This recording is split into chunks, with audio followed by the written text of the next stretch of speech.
ఎమ్మెల్యేల ఫిరాయింపుల కేసులో నేడు సుప్రీంకోర్టులో సర్కార్ అఫిడవిట్. ఎమ్మెల్యేల ఫిరాయింపు వ్యవహారంలో రాష్ట్ర సర్కార్ సుప్రీంకోర్టు సోమవారం అఫిడవిట్ దాఖలు చేయనున్నట్టు సమాచారం.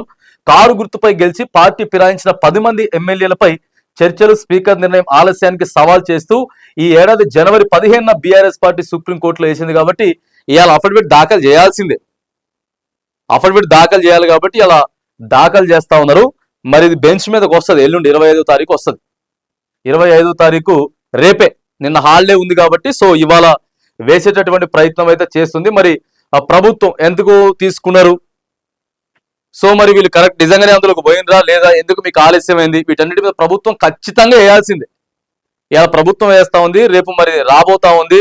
ఈ 10 మంది ఎమ్మెల్యేలకు సంబంధించినటువంటి అంశంలో ఇలా ప్రభుత్వం ఎటువంటి అఫిడవిట్ లో ఎటువంటి పాయింట్స్ పొందుపరుస్తారు, సో తదనంతరం రేపు ఎలాంటి నిర్ణయాలు దీని మీద వాదోపవాదన జరగబోతాం అనేది మాత్రానికి సో తెలంగాణ రాష్ట్ర రాజకీయాల్లో మాత్రానికి కొంత ఉత్కంఠగా అయితే మారింది.